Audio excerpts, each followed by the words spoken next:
Is it easy to modify a traditional Pilates class, a more mainstream class, to make it a little bit more postnatal friendly? Well, yes, it is, and that's something that I'm going to cover today. We're going to start with some basics, some fundamentals of things that we might need to think about and change, the very subtle differences between what I do in a postnatal Pilates class compared to what I may focus on in a traditional Pilates class. I'm going to take you through some of the major, most common exercises and how I might suggest you modify them, not just to make them easier, but to make them more effective and useful for your body as it is right now. This is really to transition you from a specific postnatal class to being able to get back to the Pilates that you know and love, or maybe that you've just started with and you want to get to know. So that's what we're going to look at today. I'm Karen. I do teach postnatal Pilates and fitness classes, and I teach my mainstream Pilates classes. So they're all online at the moment, and there will always be an online class available for you. This is our lounge. Welcome in and come and join me for today's teach and class. So let's start with some floor fundamentals. I'm going to assume we've warmed up. We're down on the mat. And one of the first exercises that we would do in a mainstream Pilates class is 100 or a version of the 100. This can range from this one, where your hands are down by your sides, to the full kind of up here, legs outstretched, arms out besides you. You might have been able to do this before. It's going to take a little bit of rebuilding to get us back to that point. So how can you modify it? Well, I'm going to suggest you modify it in the same way as I might modify it for someone who's pregnant and up to about the kind of 18 to 20 weeks mark in my class. I use a cushion, find it a little bit more comfortable. You might find that your ribs have come forwards during pregnancy and you want them to be back down on the floor, so that if you find any kind of strain through neck and shoulders, a cushion can make a massive difference, and I notice it a lot in my postnatal classes.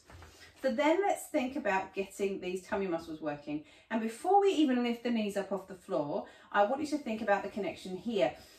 So we're going to big breath in here, and then on your out breath, let your ribs come back in together. So we're focusing on that reconnection, thinking about the way the ribs will have come back in together. And if you've done a postnatal class with me, we would have spent quite a bit of time on this idea of the ribs opening, but really feeling everything comes back in together. One thing we won't be focusing on is the out. We're focusing on the bringing everything back in. So feel the ribs are down on the floor, and that could be a feeling of heaviness. I like to imagine that I'm in warm sand and I'm just kind of trying to snuggle my ribs down into the sand to make a little sort of soft burrow there, so I feel really connected. So that as I just lift one knee up off the floor here, that's it, and you can do that with me. You can feel those ribs come down into the mat.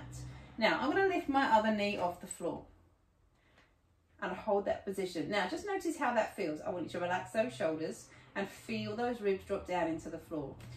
In the 100, we tend to get more of a scoop shape through the back. So by that I mean, here we're a bit more neutral, bottoms on the floor. You're not pressing the lower back down into the floor, but the ribs are down. It's a slightly different position.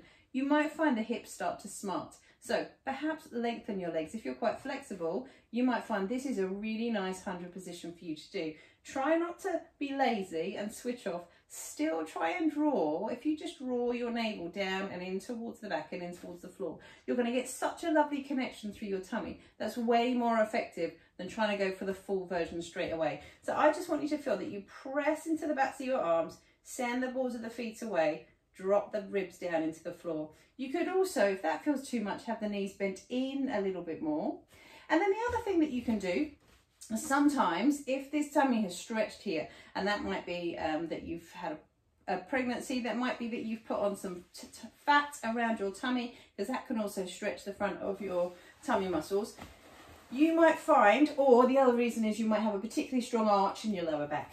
So a cushion under your bottom, and you could have a bigger one than this, but you might find suddenly the relief. And again, something I use a lot in my postnatal classes, pop a cushion under your bottom and the relief is immense. Suddenly the hips switch off and you can feel the tummy muscles working. And another little tweak I want you to feel, just to kind of replicate the scoop we do in the traditional 100, is draw those hips, pull those hips up towards the ribs and draw the tummy down. And can you feel that?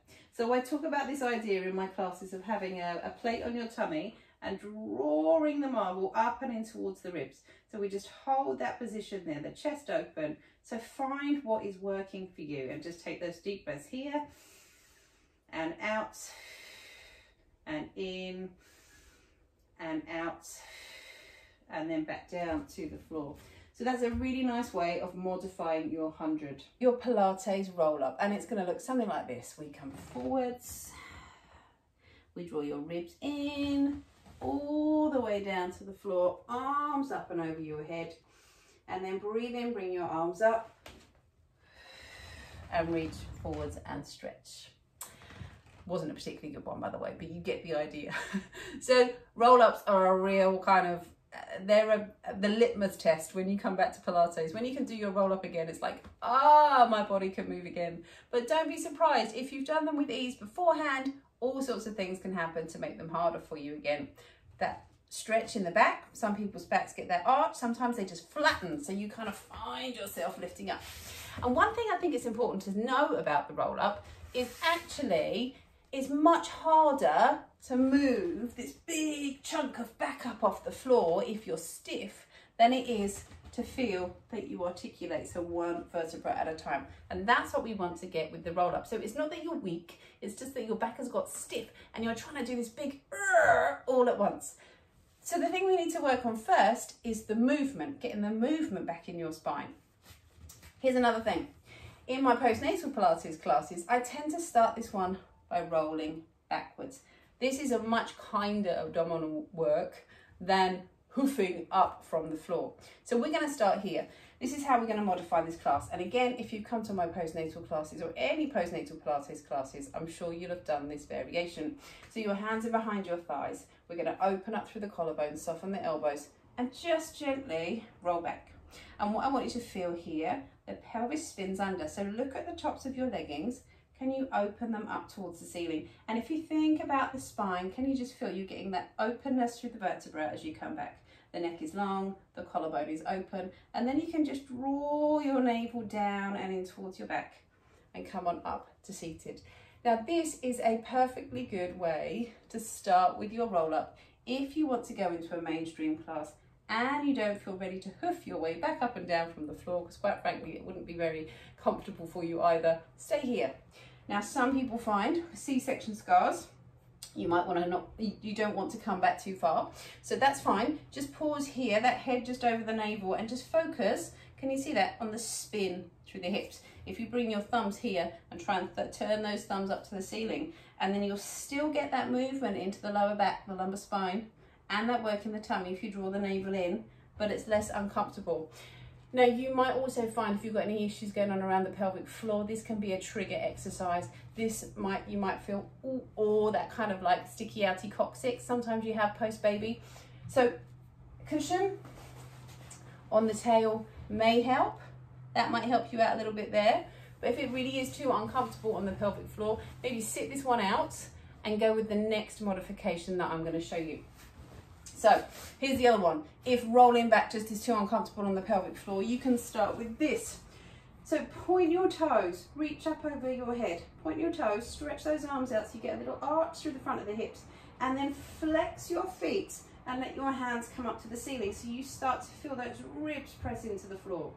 So we point, open those hips and reach and drop those ribs down.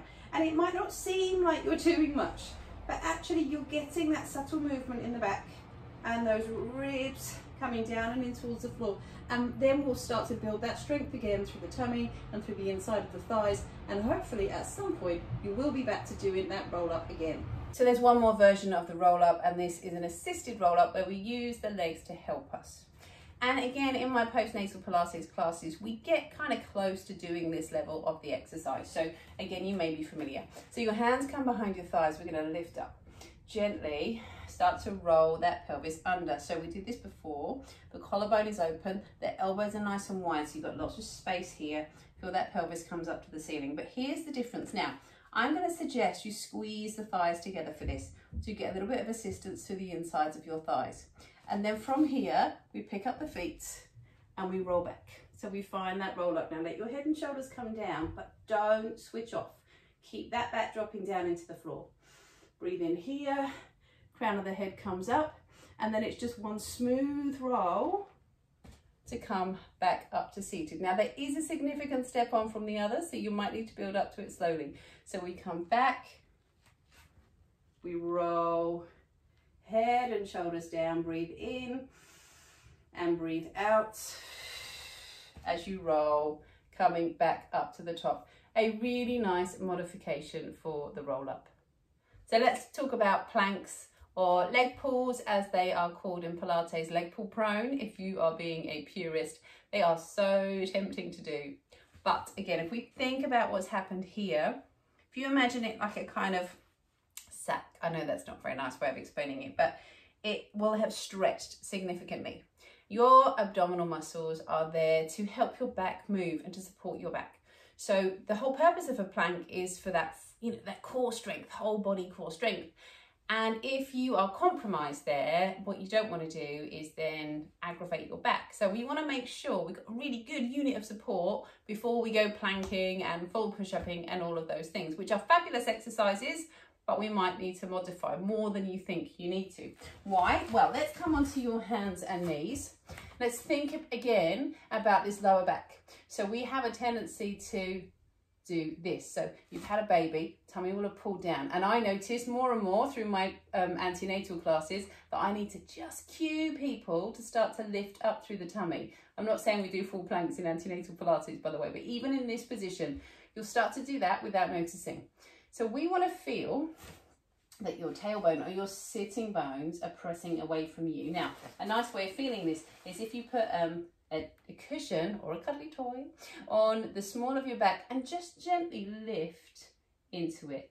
It's a little trick I use. So I want you to feel that you're just pressing the lower back up in towards the cushion, and notice what effect that has in your tummy muscles. Can you feel those tummy muscles working? So let's consider that. If you're weak here and then you start to add the full plank on, here's a few things that are going to happen. That little arch, or those shoulders, or here. So you're coming to Pilates to get stronger. What we don't want to do is kind of compromise your progress. So we want to make sure you start really well. Here's what I'm going to suggest, and here's what I do in my classes. So the shoulders are down. First thing, just focus again on those ribs coming together. So feel like your ribs draw in, and that's going to give you that control through the trunk rather than those shoulders dropping down. Then take one foot out behind you, just one. Ball of the foot comes under. You're going to send the tail to the backs of your thighs and feel the weight is on the inside of your thigh. And then float your knee up and away from the floor and come back down. Try the same thing on the other side. So it's like a half a plank. But what's good about this as well, particularly in a postnatal context, is that we're going to get the insides of your thighs working. And I mentioned earlier, we tend to, because you don't want to be standing on one leg during pregnancy, you don't want to be doing any single leg work, particularly because of balance and stability around the pelvis. We now want to think about bringing that stability back. So one-legged work is brilliant. So we're here, you're going to float the knee up, come back down, other side, float the knee up, come back down. Now, if that feels too much, hands and knees, toes under, and just come up here. Push and come back down. So much more comfortable and so much easier to get right and harder to get wrong than having those legs extended into that full plank. So I really would recommend that as a starter. So I'm down on my back again, and now I'm thinking about all of those exercises like your one leg stretch or your scissors, all of these ones, or your double leg stretch, where those head and shoulders are lifted up off the floor. And that position would be quite hard to master for a lot of people. I still struggle with it, that stiffness around the neck. And what we don't want to be doing is lifting up on these weakened tummy muscles and then taking all that strain in the neck. So the obvious modification on this one, whilst everyone else has got head and shoulders lifted, is keep head and shoulders down.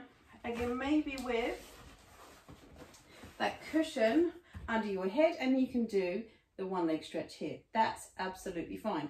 Bring the thigh in and change. Now here's a really nice modification you could add. Bring your hand to the inside of your knee. Press the knee to the inside. You're going to get that extra work through the inside of the thigh and into the pelvic floor. In and in and in. That's it. And change. So you've got the sense of those ribs coming down, inner thigh working, pelvic floor working. You could do that the same for your straight. Here, in and in. Now you might find actually what's interesting about the straight leg is that once you hold the leg, you've got a little bit of extra support. I've made a new connection here. So it's like I've given my muscles a bit of a helping hand. This is actually a really nice exercise for getting that shape through the back. So you could come in here and then maybe change those legs over the hips without completely letting go. So that's another nice modification. For those of you who are a little bit further on in the postnatal saga, the other thing that you can do, and that I love to do with scissors, is just keep those knees bent and let those feet come in here. I find that one's particularly good for people with C-section scar, because you could have that cushion, oh, the cushion's there, you could have that cushion underneath your bottom, you can let your feet come in, focus on the in rather than the out. So by that I mean, rather than being there, be here. Have that crisscross over the hip. You'll find it's a lot more comfortable and a really, really nice way of starting to get those tummy muscles working again and slotting back into the class that you're more used to. So let's say you've done all of that and you're ready to do the one leg stretch or the straight leg stretch, but you want to lift head and shoulders. This is where this little friendly ball might come in. Now this is quite a lot of work for the abdominal muscle, so this isn't where I'd start. This is a kind of 4-6 months down the line. But you might find, if you pop this just around the bra strap, and then I find, look at where my head is, so much easier. So if the issue that you're having with head and shoulder lifting is neck and not core, because this is still going to work your tummy really hard, then here's a really good modification. And then those knees are going to come up and we're in and we're out and we breathe in and we breathe out, and we're brushing those thighs past each other. And I'm not relaxing into that ball, I'm lifting out from the ball. It's just there as a little bit of support. And the last exercise we're going to modify is our shoulder bridge. The basic shoulder bridge, absolutely fine, brilliant to do, bottom working, thighs working. Press into those arms, we get that articulation rolling up and in towards the bridge, and we slowly bring it back down again. So roll on up and lift and come on down to the floor. Now from here we can add a little bit of something extra by squeezing that cushion between your thighs, hands down by your sides, and breathe out. Roll up and find your bridge and breathe in, come back down to the floor. We're going to breathe out, roll on up and find your bridge and breathe in, roll back down towards the floor. So we're going to get the inner thighs working a little bit more. Now that's all good. I just suggest you really focus on having something between your thighs just to add that extra bit of work for inner thighs and pelvic floor. If you want to start doing that leg lift, you might find, because of where, again, we'll have lost some conditioning, that this leg lift causes you to drop the back down, or that knee flies out to the side, or we're just all a bit wibbly wobbly. What you can do is roll on up, press into those arms, and just lift a heel and lower. So everyone else is flinging those legs around. I want you to just lift your heel, feel your thighs are talking to each other. I'm going to press my arms down, feel that length in the back of the neck, and just really focus on that movement and that work. Roll back down to the floor and we will progress on from there. So how about we pop all of those exercises together in a nice little sequence. Let's take it from the top. We're down on the floor. And we start with that 100, and we're going to just open, take a nice big breath in and let those ribs come in together. Take that nice big breath in and let those ribs come back in together. Hands by your sides. Let's just float one knee up off the floor and up to the ceiling, and you're going to breathe in here and feel those ribs drop into the mat. Lower that foot down, let your other knee lift, Bring your other leg up, breathe in here. And as you exhale, drop the ribs down. So from here now, feel for that connection through the ribs, float your knees up one and then the other. If you want to extend those legs out, then do. If you want to pop that cushion onto your bottom and come to here, then do. But we're going to just breathe in and exhale. You may want to just add a little bit more through the insides of the thighs. Squeeze that cushion together on the out breath, breathing in and out,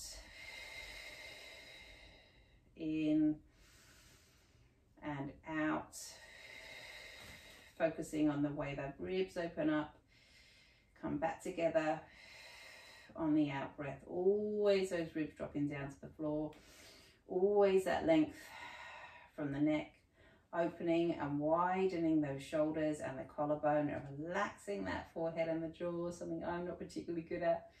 In last few breaths here, relax that neck. So with this exercise, you're just taking a moment to come into your body, notice how it feels, and then let your feet come back down to the floor.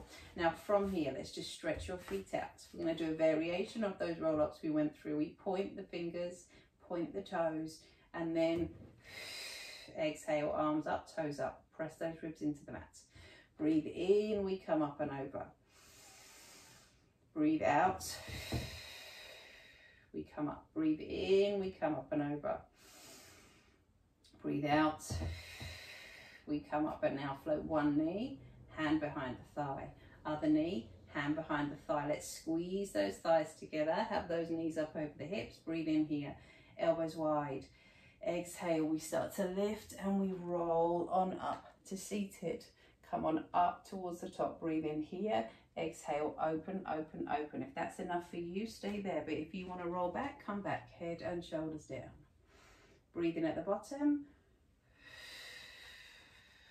And the feeling I want you to notice is the tummy that starts the move, not the hips. We come back now. Scoop the tummy until those legs have to come. Exhale.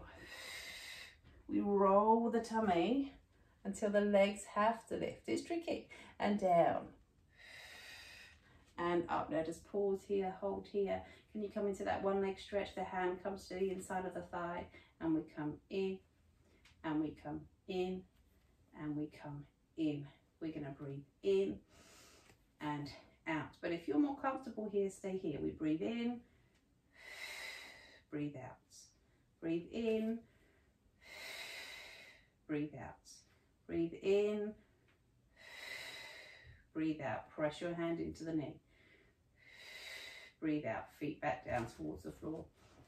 Hands down by your sides. Can you pop that cushion between your thighs?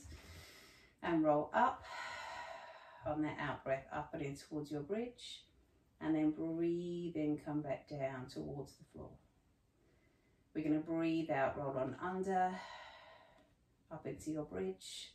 And breathe in, down to the floor. So feel for that articulation through the back. You're sending the energy out from the knees and out through the top of the head and back down towards the floor. And then just let your knees come in for me and gently let your knees twist over to the side, opening up through your chest. And then let your knees come in and over to the other side, opening up through your chest. Now let's from here come round onto your hands and knees. And we're going to focus again on that connection through the insides of the thighs and the pelvic floor. So can you from here, just think about that nice long neck. Breathe in, the ribs open, and on your out breath, the ribs come back together, and you're going to draw your tummy away from the waistband of your trousers. We're going to breathe in. Exhale, draw the tummy away from the waistband of your trousers. Now, can you let your toes come on under? Breathe in. Exhale, can you hover? Breathe in lower. Exhale, can you hover? Breathe in lower. Exhale, can you hover? Breathe in lower. Then let one foot come out behind you. Breathe in here, and on an out breath, lift up, breathe in, lower, other side, come on, out, and lift, and lower, come on, out, and lift, and lower, once again, come on, out, and lift, and lower. Now just sit back here, stretching your bottom out, reaching your hands forwards. And we're going to come on down to the sides. So these are exercises we didn't modify, but we're going to come on down onto your sides. Let your head come onto the cushion. Let your feet come back. So your feet, your bottom, and your head and back are all in line with the mat. Now let your ribs lift up here. Take your hand, just pop it onto the small of your back and press your back into your hand so that you can feel this connection through the tummy. Then from here, with those feet glued together, we're going to breathe out, let your knee lift. Inhale, it softly closes. One more just like that. We come on up, keep that neck nice and long, and lower. Your option, let your feet lift, but you've still got space between the waist and the floor. So you are in control here.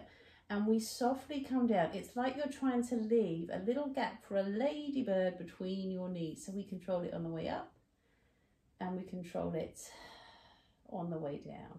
Then let your feet come down. The arm comes up. We're just going to extend the top leg out, stretch it out to open up through the hip. And then bring it back so your hips are on top of each other. And send that leg forwards and open through the hip. Now, can you keep this trunk nice and still? So if you bring this arm up, you want to keep the trunk steady. And open and forwards, that's it. And open and down. Now stretch the foot behind you. Open up through the hip. Let this hand come forward so you come into that lovely stretch down towards the floor. And then we're going to roll over onto your back. We're coming back into your shoulder bridge. This time with that little leg lift. So roll on up, find your bridge, thighs in towards each other. Now can you breathe out, lift a heel, inhale, lower back down. Press into the backs of those arms, lift a heel and lower. And lift a heel and lower. And lift up and lower. Roll back down to the floor.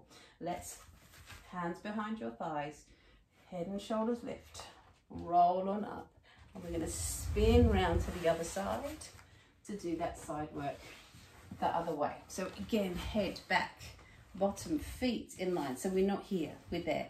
The side is lifted. Breathe out, let your knee lift, inhale, lower. So if you pop your hand onto the small of the back, we come up, we come down. Can you lift the knee? Lift the feet, leave the knees down. Breathe out and we lower. Good. Breathe out. Remember that space here. The tummy strong. Hand on the back. Get that connection. Lower down. Arm comes up, knee is down, side is lifted. And from here, can you breathe out, come forwards. Breathe in, come back. Can you lift that arm so you know the trunk is steady? Breathe out forwards, keep drawing those ribs in and back and forwards and back. Then hold that stretch, take that leg out, bring this arm over, just stretching out through your side. And then as you roll over onto your front, one last little modification you might need is just to pop a cushion here underneath your ribs to give your boobs a little bit of space. But we're going to just bring your hands down by your sides and gently lift your ribs forwards and down. Can you make sure those feet are together? We're going to lift those ribs forwards. Imagine you're sliding your ribs forwards and slowly lower. And slide those ribs forwards and slowly lower. Then we'll push up and sit back. Take a stretch here. Bottom to your heels. And come around and have a seat. Finishing with a little twist. Hands coming in, lift through the crown of your head. Breathe in as you rotate. Breathe out as you come back in. Breathe in as you rotate. Breathe out as you come back in. Let your hands come forwards and stretch and open and stretch and come down.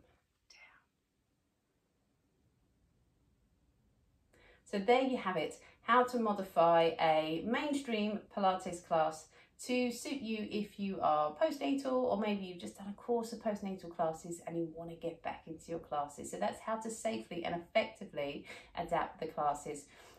As I said, I teach postnatal Pilates online and a postnatal fitness class. So come and find us, and we look forward to seeing you in class. And of course, don't forget to leave a comment or subscribe to our channel, and we look forward to seeing you next time.